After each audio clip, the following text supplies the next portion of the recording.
Thank you very much. I'd like to call this meeting of the Board of Revision to order and acknowledge that we are in Treaty 1 territory, the home and traditional lands of the Anishinaabe, Ojibwe, Innu, Cree, and Dakota peoples, and in the national homeland of the Red River Métis. Our drinking water comes from Shoal Lake 40 First Nation in Treaty 3 territory. My name is Mark Boreski. I will be chairing this session. With me as panel members are Diane Knight and Robert Krause. From the assessment department, we have today Matthew Barokas, and our administrative personnel today is Sally Caulfield. To the Zoom participants of the hearing, please note you are placed in the waiting room until your property is called upon. When it is your turn, you will be admitted into the meeting. Kindly follow along on the City of Winnipeg's Board of Revision YouTube channel for the hearing process. Once the host admits you into the hearing, please close or mute your YouTube player. You will then be permitted to speak with respect to your property. Once your hearing has concluded, you can leave the meeting. We'll be hearing applications for revision of the assessment roll in accordance with the Municipal Assessment Act. The matters for which revision is requested have been described in each application, and we will limit discussion to those matters. The statements that are made at this hearing are sworn testimony, and anyone speaking to the matters must be sworn in. Be advised, the comparisons of assessments of properties are not considered evidence of market value by the Board of Revision. The Board of Revision is appointed annually by Council and is independent of it and the City Administration. It makes its decisions on the basis of the evidence provided at this hearing and issues a written order that will be mailed to all parties as soon as possible. Please note that the board's decisions with respect to an application may be appealed to the Manitoba Municipal Board if the matter pertains to assessed value or classification, or to the Court of King's Bench if the matter pertains to the application of exemptions from taxation. Should you wish to appeal, information on how to do so will be included with the board's order. With respect to the hearing process, I will confirm the points of appeal with your property to be addressed with each applicant following the swearing in. We will then have the assessor's testimony followed by questions that the applicant may have, and then the applicant's testimony followed by questions. Each side will have an opportunity to summarize if they wish. Once all of the evidence about an application has been brought forward, the applicant may leave. The process will repeat for each item on the docket today. The session will close after all the applications have been heard, and the board will deliberate in private and make its decisions. You will receive the board's decision by registered mail as soon as possible. As information, all public hearings are live streamed, recorded, and will be part of the public record. Today, we will be hearing items 4 and 5 on our docket, the remainder having been withdrawn. Ms. Caulfield, could you please affirm the assessor's and the applicant's testimony? Mr. Assessor, could you please state your full name? Matt Brokus. Do you affirm that the evidence you're about to give at this hearing will be the truth, the whole truth, and nothing but the truth? Yes. Thank you. Madam Applicant, please state your full name. Kara Cates. Do you affirm that the evidence you are about to give at this hearing will be the truth, the whole truth, and nothing but the truth? Yes. Thank you. All right. So we will begin with the item number 4, which is 361 St. Anne's Road. Just a question, might as well ask it now with reference to both of these. Is it only value that we are dealing with today? Yes. I believe so, yes. All right. Given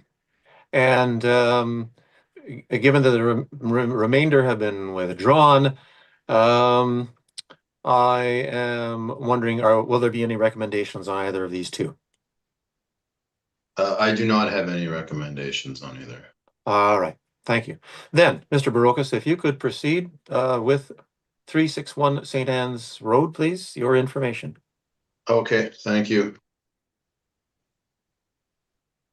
File number 24-1716, roll number 08 002770000 361 St. Anne's Road.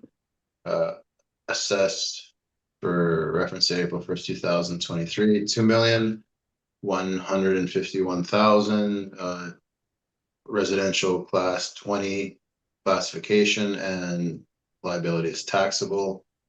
We don't have an effective age on it, though I think that might be something we need to review going forward. Just judging on the pictures, we'll get to that later.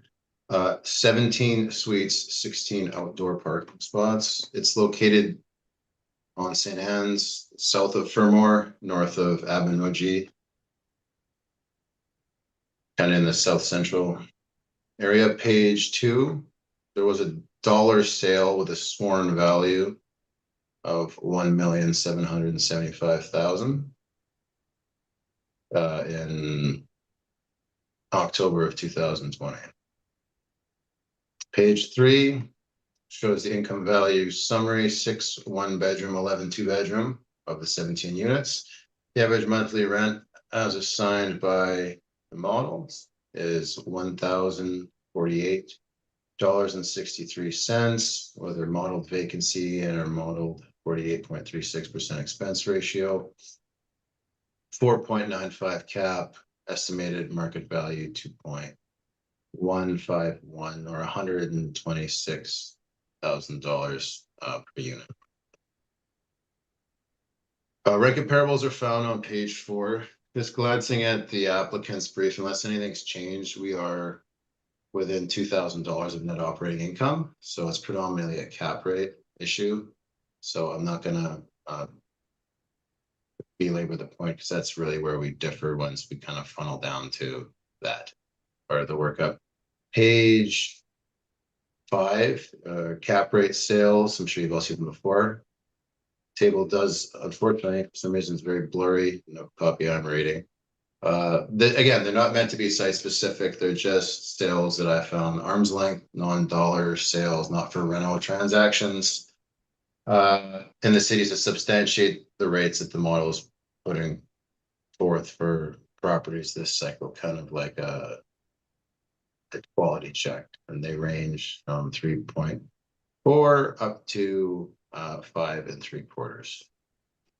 On page 6 shows the overall 20th to 80th percentile for the caps. So for multifamily, it's 4 3/4 to about 5.5. And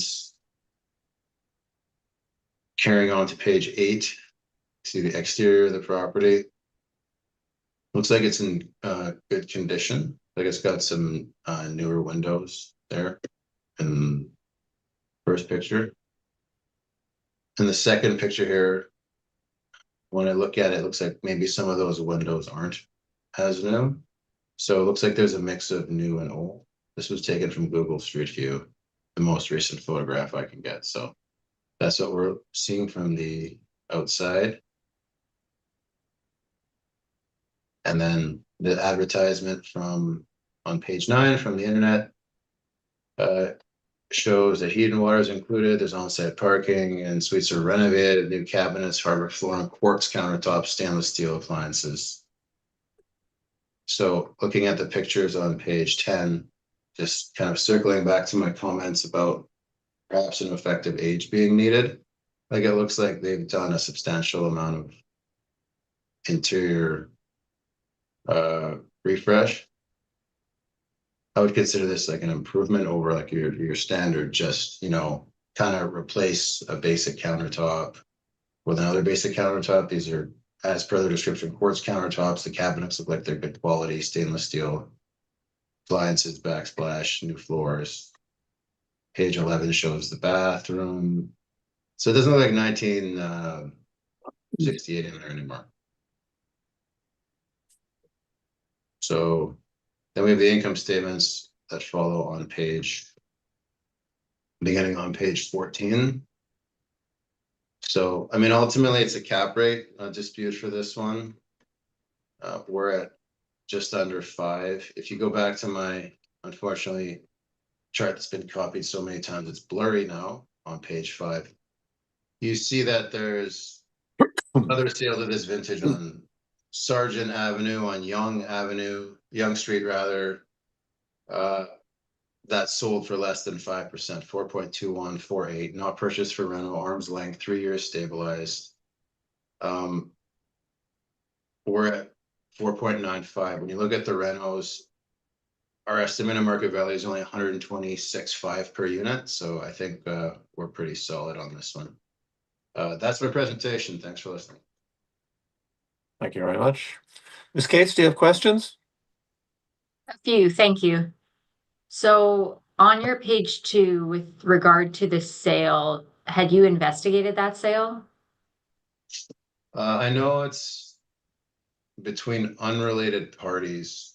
That's what we have in our notes. So it's not associated, but it's a dollar sale. So it's not something that would, be entered into the model. The sworn value is, from my understanding, what land titles needs on these sales so they can apply land transfer tax to these dollar sales because they still have to pay fair value on that. So as far as we know, it's unrelated parties and the sworn value is 1.775. Okay. On page 3 for your income value summary, even given the renovations based on the year built to the property, the features it has, does a 4.95 not seem a bit low? No, I mean, like this one, definitely, especially with the renovations, like at this price point,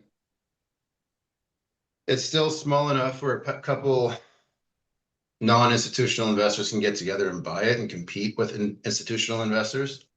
So I think there'd be a lot of demand for this property, especially based on the condition. When you look at my cap rate chart, there's several sales around the same vintage in less desirable areas that have similar or lower caps. So I think that our value is pretty supportive. Okay.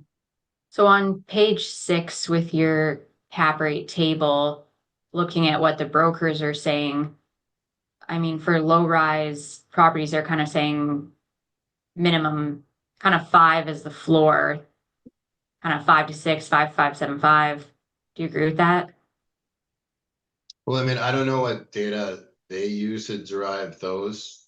Like I personally reviewed these sales and put this together, so I can just say, and unfortunately, I'm not able to provide the 70-page document with all the supporting calculations, that these sales are good. So I would not agree actually with what the brokers are saying. I know sometimes they look at the NOI after the sale to calculate the cap rate, which is in my mind inappropriate. So I think that our cap rate's solid. Okay. So to clarify, you don't agree with the brokers, even though it says here that the ATD cap rates are further supported by the broker cap rates? Well, that's the 20th to 80th percentile. I mean, like we get sales mailers returned from purchasers where they routinely give us cap rates under 5%. So that's I can only comment on what I see from our end. I don't know what they're doing. So I find an inconsistency with what they're reporting into what I'm finding. Okay. Thank you. That would conclude my questions. Thank you very much. Ms. Knight, questions? I actually do not. Mr. Kraus, questions? I have no questions, thank you.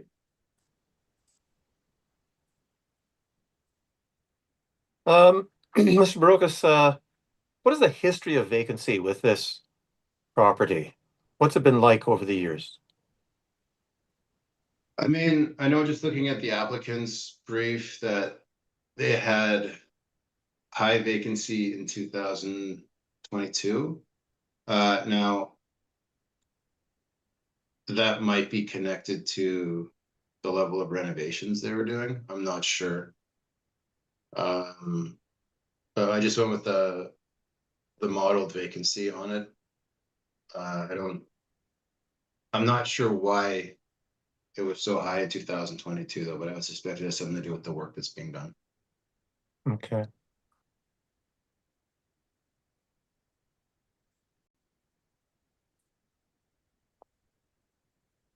When you look at the ones that we're dealing with today, we're down to just the 2 out of the the 8.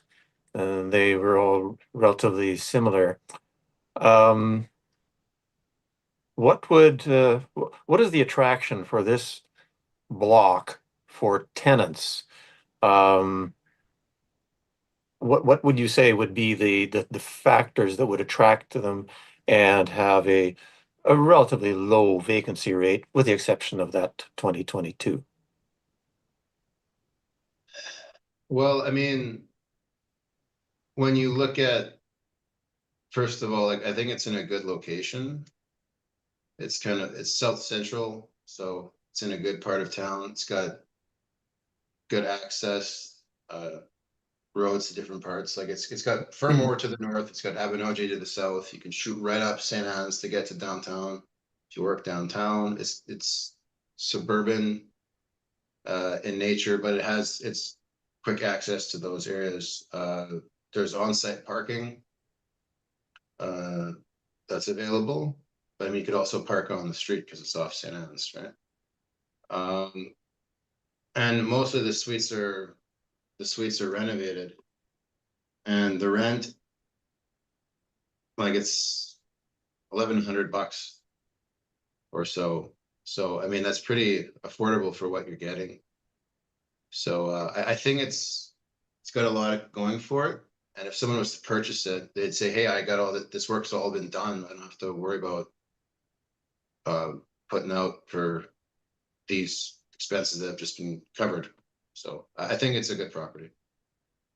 So the in the eyes of the buyer, its attraction is similar to what it is in the eyes of the renters, the location, the fact that it's been upgraded, that sort of thing. Yeah, like walking through it, like I'm just looking at the pictures. Like a buyer would say, "Oh, I don't got to replace the flooring or the cabinets or the toilets, those like items that do wear out. It's been done recently." And conversely, the vendor would say like, "Hey, I've just done this recently. This property is lower risk, so like I'm not going to let it go for a discount because it's a knowledgeable vendor and purchaser at the same time." So you kind of look at it like, if someone was selling this property, what positives would they use at the negotiation table? And I think the pictures kind of do the talking in that regard. Okay. What kind of heating system does it have? Looks like it's got baseboard heating when I'm looking on page 12.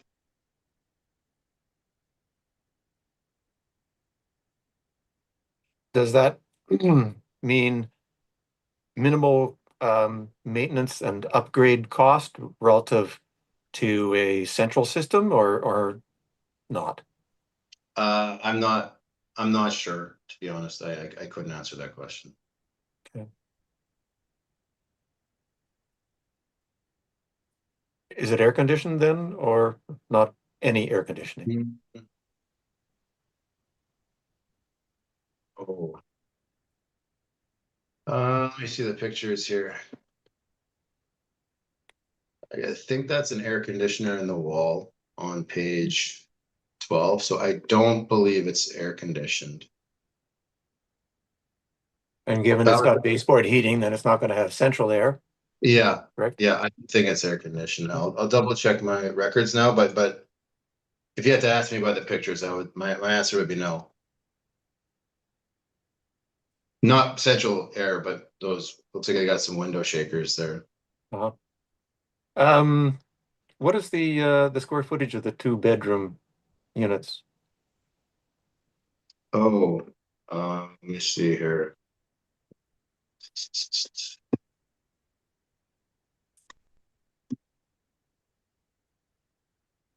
So I'm not sure, like my table on page 4 has gross floor area, but that also includes hallways. Hmm. So it would be smaller than 1050, but I don't have the net size of the units. I wasn't able to, maybe the applicant can answer that question better than I can. Okay. But less than 1050 would be my answer. Okay. Well, thank you very much. That's all my questions. Ms. Cates, your evidence then? Thank you. So if you turn to page 2, we have a summary of some of the facts of the property, along with our requested assessment of $1,968,000. On page 6, we have our property site maps, which shows the aerial view and the Google map view of the location. And then some exterior photos on page 7. Property description on page 8. So the property is on the southeast corner of St. Anne's Road and Bonita Avenue in the Alpine Place area. It is a 2.5-story building built in the late 60s with 17 units and 15 parking. On page 13, we have the overview of our income approach.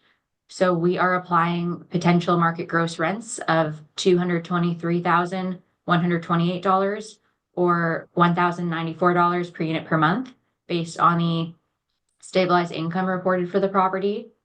We have applied a market vacancy rate of 3.6%. And based on 2 years of expenses that we've been able to review, we've applied an expense allowance of $113,289 or 51.1% of effective gross income. On page 14, we have the overview of our cap rate for the property. So we are disputing 4.95%. In our view, that would be more indicative of a newer apartment that's filled with amenities and other modern features. When we're looking at this property, it was built in the 60s, and I've applied a lower cap rate than what our cap rate range would suggest to account for the fact that it is renovated. So typically we would apply a 5.75 for a property built in the 60s, but I've applied a 5.5% in the analysis. Even with being renovated, it still is an older property, so it won't have the same type of life as a brand new building. On page 16, we have our income and expense breakdown.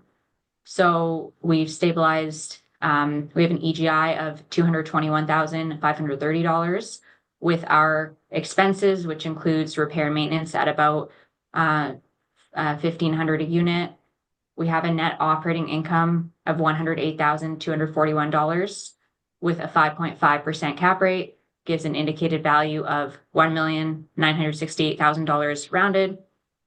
I've also included our standalone cap rate study where we've taken a look at market information in terms of what they're suggesting for cap rates. And when you look at what the brokers are saying for a low-rise B type of property, they wouldn't say anything lower than 5.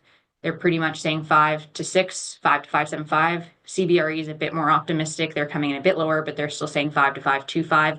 So 4.95% would be an appropriate cap rate for this property, in our opinion.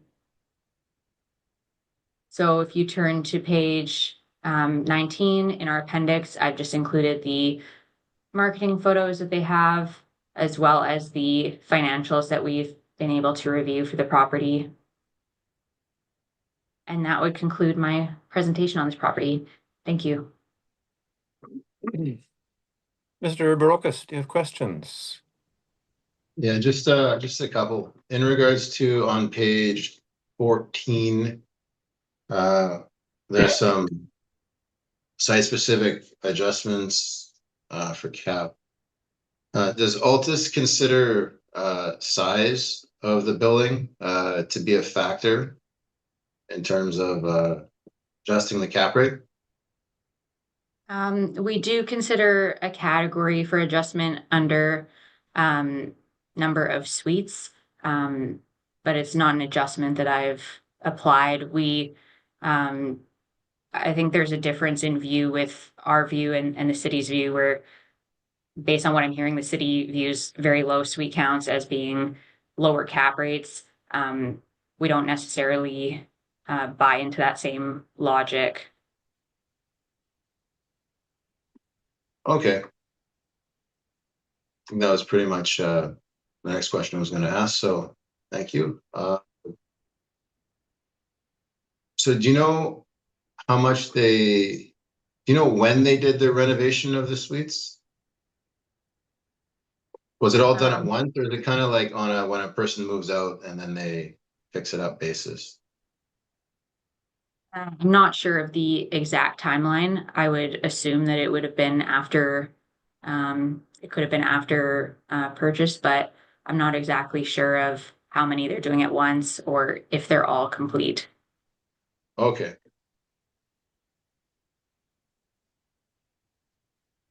Now, would you say this is an attractive neighborhood for owning rental property? I would agree the location is good. Okay.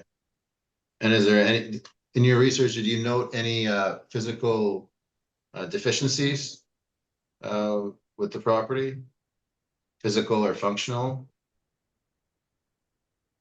When you say physical deficiencies, like what are you referring to? Like things that need to be fixed or? Yeah. Like foundation problem or some like external obsolescence or anything like that?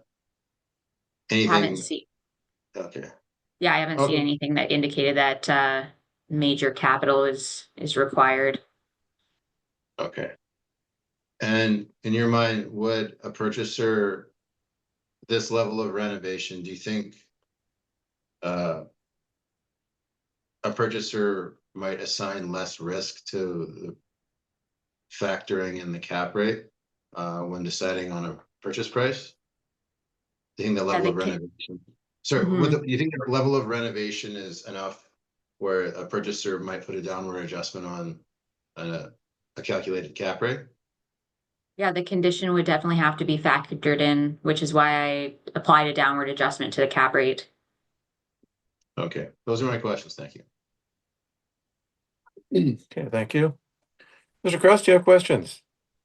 Just a couple, actually, one's a clarification, so you guys, am I understanding this correct, you're unsure of how many suites have been renovated, correct? Yeah, like they refer to the property as being a renovated property, so I would assume it's most, if not all, but I can't confirm that it would be every single suite. And then, with your cap rates on page 14, I'm wondering if, because it's a masonry, is that an upward or a downward effect? Does that affect the cap rate upward or downward, or does it affect it at all, or? So we would consider masonry to be a higher quality construction material over wood frame. But in terms of the way we've been applying adjustments, we haven't been applying upward or downward adjustments typically for the construction type unless it was like a very, very old wood frame, like, from the early 1900s. Yeah, so I would say, so to summarize, masonry would be higher quality, but we don't typically apply an upward or downward adjustment. Okay, thank you, those are all my questions. Ms. Knight, questions? My questions have been asked and answered. I'm looking at the top of your page 14. Altus 2025 good location cap rates. How is good location defined? So when we're looking at the cap rates, essentially, unless it's known to be a less desirable or inferior location, we wouldn't apply a location adjustment. So in this case, good location would be considered probably average to good location. We'd only really be looking at location as an adjustment if it was kind of known to be have some challenges in that location. So how many other categories are there other than good?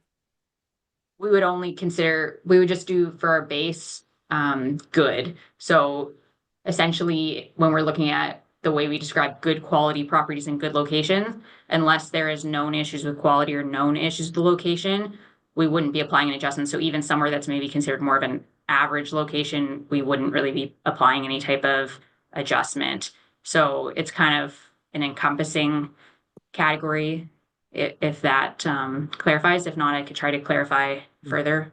No, it hasn't clarified it because I'm wondering if this is a category, good, then presumably there's potentially something that is better than good or less good. Is there fair, poor, and what are the ranges of cap rates for something other than the good category?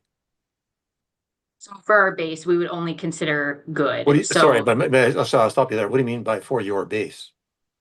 base cap rates. So because when we're looking at cap rates, we have to start at some sort of baseline. And then if adjustments are required, we would make them. But if they're not, then we would stick with the baseline. So good is essentially normal. normal, like this is the list of caps, and you would make some minor adjustments to them depending on the individual circumstances. Is that correct? Correct. Okay. All right. That helps. I had asked about air conditioning. Do you know any more than what Mr. Barocas knows about air conditioning? I wouldn't be able to add anything more than what he has commented. Okay. That's all my questions. So thank you very much. That concludes this item on the agenda.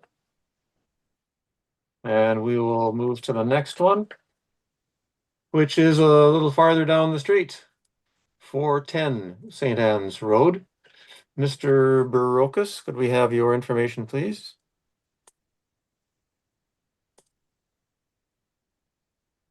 Yes, thank you.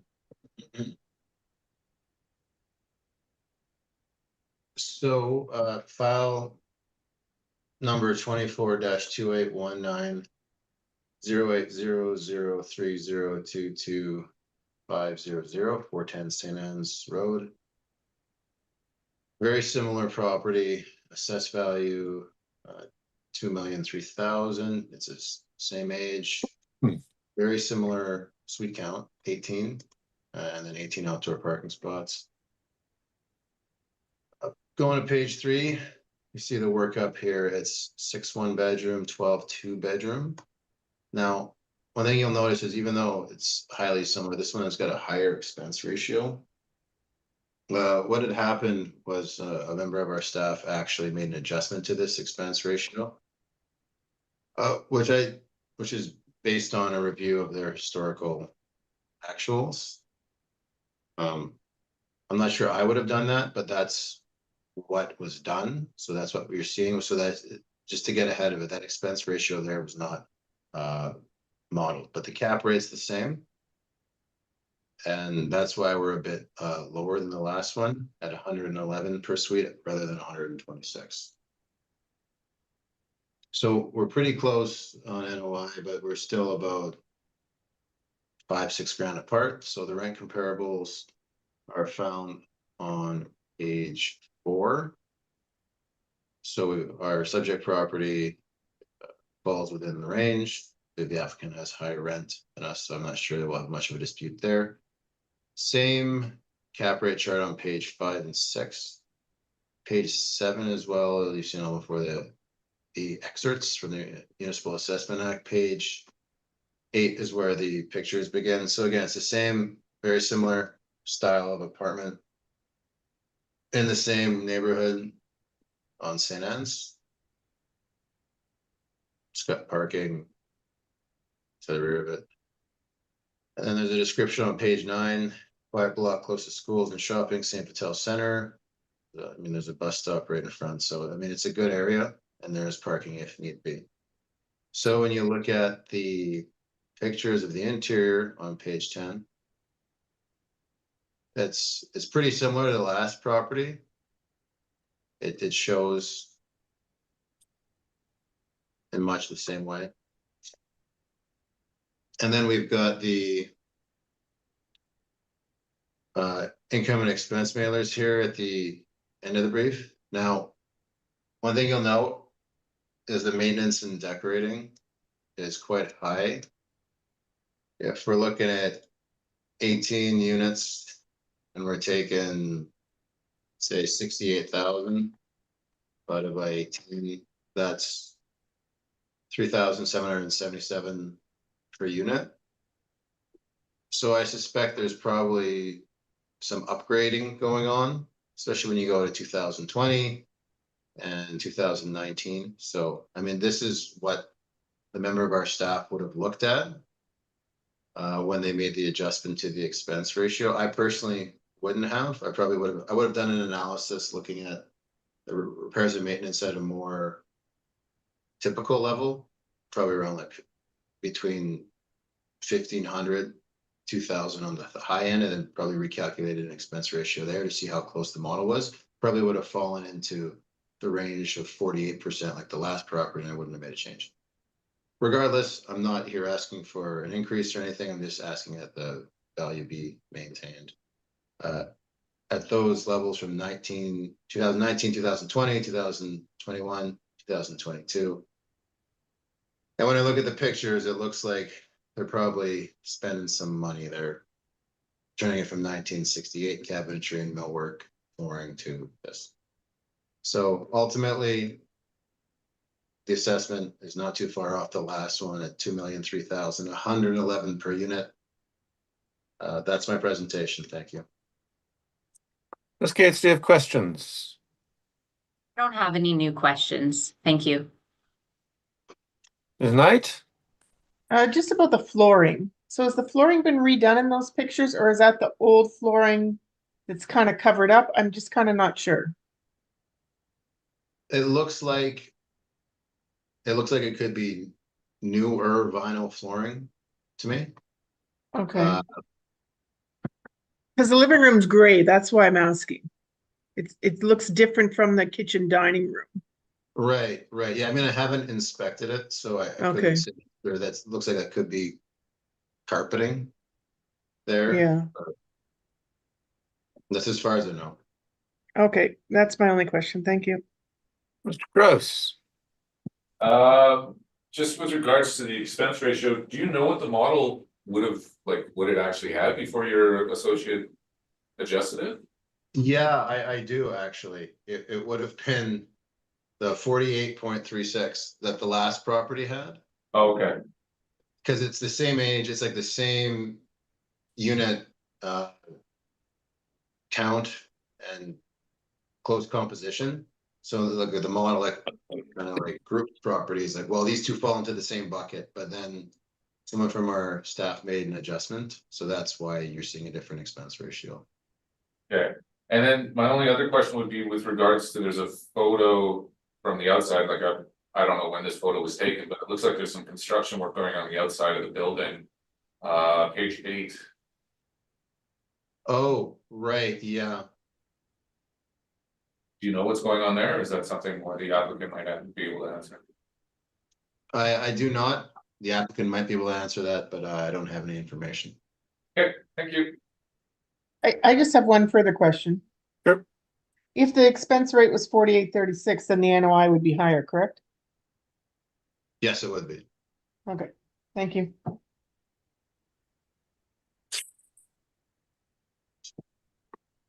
I have no questions.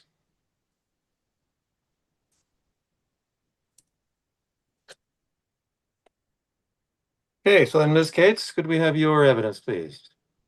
Yes, thank you. So if you turn to page 2, we have our requested assessment of $1,648,000. We have property maps on page 6, exterior photo on page 7, property description on page 8. So the subject is on the northwest corner of St. Anne's and Berrydale Avenue in the St. George area. It is a 2.5-story building built in the late 60s with 18 units and 18 parking stalls. On page 13, we have the overview of our income approach. So we are applying potential gross rents of $233,606 or $1,082 per unit per month. We note that the subject has experienced above market vacancy during the reference period, 10.4% in 2020, 14% in 2021, 9.4% in 2022. So we have applied a higher vacancy rate, 7.5%, to reflect the higher vacancy at the property. For the expenses, we've done a 3-year stabilization of operating expenses along with a 5-year stabilization of the repair and maintenance. And we are using $129,947 or 57.8% of effective gross income. On page 14, we have the overview of our cap rate. Our base cap rate for a property of this age would be 5.75. It's a wood frame walk-up. We would note the condition to be somewhere on the spectrum of average to good, and we've not made any adjustments to our cap rate. On page 16, we have our income and expense breakdown. So we stabilize income based on the most recent year. we're using an effective gross income of $224,723. For our repair and maintenance, that could be found on page 17. So we take a look at the repair and maintenance from the ledgers line by line, and then we would remove any outliers as needed. So the values that I've marked in red have been removed and are not included in that stabilized average. So over a 5-year period, stabilized average would be 1887 per unit. So we are using a net operating income of $94,776 with a 5.75% cap rate, gives an indicated value of $1,648,000. In terms of the 4.95% cap rate, I would echo my comments from the previous property. I don't feel that that's an appropriate cap rate for a property of this age and type. On page 19, we have our appendix. So I've included the marketing photos that are available. So you'll notice with these units that they are well maintained, they get refurbished, but these are not fully renovated units. When you look at like flooring, counters, appliances, like these are more what I would consider to be like a refurbished, like well maintained, but they're not kind of doing the extent of full renovations of each suite. And then I've also included the financials. So there's financials that go back to 2017. So you could also see that the history of the vacancy amount has always been kind of an above market range. So it further supports a higher vacancy. And that would conclude my presentation. Thank you. Mr. Barocas, do you have questions? Yes, please. On page 17, I see there's you've got all these columns or other rows with different expenses. And these figures, they're taken from the general ledgers, I believe. Is that correct? Correct. Okay, now these categories, are these the categories that Altus uses for like all the properties, or is it based on how the owner reports? So in terms of the general building category, that's the way this owner reports. So we kind of use that in place of the remaining R&M. But in terms of all the other categories, those would be the same that we would use across the board. Okay, because when I'm looking at like just extraordinary repairs, so that could have been like multiple categories of capital bundled into one section. Is that fair to say? Yeah, that would be fair. Okay, so now do you know if kind of what the details of these extraordinary repairs are? Are they like interior work, in unit work? You know, in detail?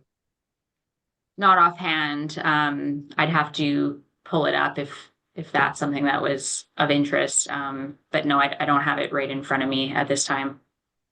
Okay. Now, what I'm wondering is, because I mean, this repair and maintenance in the $3,000 to $4,000 reported range, that would be higher than typical, would it not? In terms of, yeah, for a property like this, yeah, I wouldn't apply $3,000. That wouldn't be like a stabilized amount. Okay. So I like just trying to like connect. What I'm trying to like figure out is you've got you got like extraordinary repairs in 20, 21, and 22. You've got high vacancy during the same period. Did you do a vacancy review further back than that? Did they have high vacancy before they were doing extraordinary repairs, potentially in the units? I included the financials going back to 2017. So you could see in those that the dollar amount of vacancy is consistently above what would be considered kind of like a market rate. Now, do those vacancies, would they include rental incentive discounts as well? Like kind of bundle into one category where it might, that figure might be inflated? We wouldn't typically see rental discounts included in the vacancy. What you could potentially see would be like a vacancy slash bad debt, but here they break those out. But no, I haven't seen owners report discounts in the vacancy. They would typically show that as a deduction off the rent. Okay. And then just my last question, like if they are in there, like looking at the mailers going back to 2017, if they are in there fixing up the suites, might that temporarily up the vacancy rate because they can't rent it out while the work is being done? Yeah, like they would be, like they would only be able to do renovations or refurbishments to the suites once people move out. So that could be playing in, but based on the vacancy going back all those years, I don't believe it would be fair to say that that's entirely due to renovations. There would be some market factors in there. Okay. Those are my questions. Thank you. Mr. Kraus, do you have questions? No, I do not, thank you. Ms. Knight? Just why do you think this building has so much vacancy and the one, we just did 361, which is right close, has very little vacancy? I mean, I don't know if I could compare them. The prior property that we didn't have the historicals as far back as I would like to check. And that Mhm. vacancy did look pretty high in 22, but that was probably due to renovations based on Right. the photos and what we know. In terms of this property, we had more history to rely on. And typically, if you're going back, 5 years, it would be kind of considered more chronic. Mhm. In terms of the why, I'm not sure, but I don't know if it's an apples to apples comparison just because we don't have the extent of the historicals for the prior property. Right, right. It just seems like a very high vacancy, um, without, if you're not doing renovations, then why is the vacancy so high? Especially if the one next door is able to be a normal vacancy.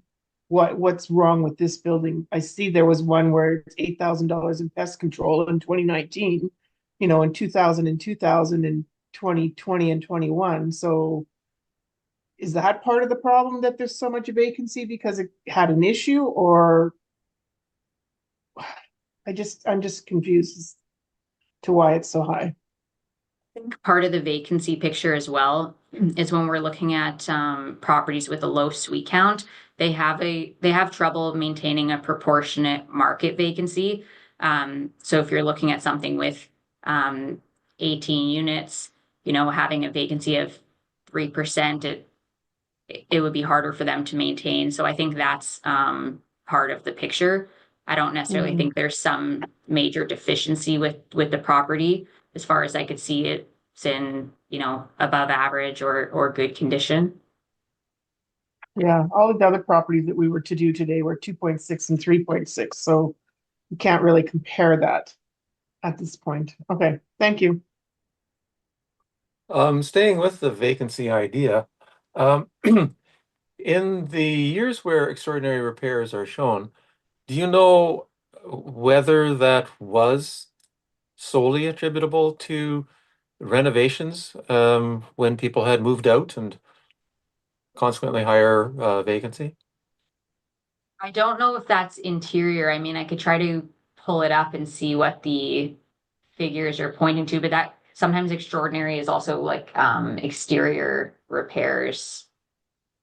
Um, Looking at your photos, doesn't it appear that windows have not been done? I'm not sure of the date of the Google photos, assuming that that's what you're using. I would have chosen the most recent Hmm. photos available. I don't know, some of the bottom ones look a bit newer to me, but that could just be the quality of the photo. Looking at the aerial, doesn't look like the roof has been recently done. at the time of that photo. Do you know anything about the condition of the roof? Don't know anything about the condition of the roof, but if there was roof work done in the last few years, we would have captured that in a separate category in our repair and maintenance. So we don't have any indication that any roof work has been done recently. Do you know how many of the units have been renovated? I don't have an exact figure as to how many. This owner does try to do them as people move out. So as time goes on, and then more of their units are done, but I don't have the exact amount of how many of the 18 would look like the marketing photo. And consequently, you don't know how many are left to be done, assuming that perhaps more would be done. I'm just thinking, and is my thinking correct, that if the renovations are all done, then there may well be an end to the relatively high vacancy period. And a prospective buyer might be assuming a relatively normal vacancy period, but do you know anything, you don't know anything about how many more units might need to be done and would be done in the next few years?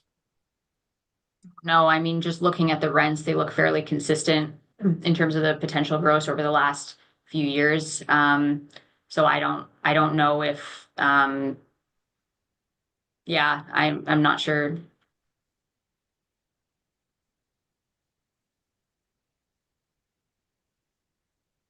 Okay, that's all my questions. Anybody want a follow-up question at all? Need a follow-up? Nothing? If so, then we are finished with 410 St. Anne's Road. So thank you very much. That concludes the two items that we are dealing with today at our session. And consequently, this session of the Board Revision is then closed. Well, thank you very much for your appearances. We will get you the answers in the form of orders as quickly as we can. Thank you.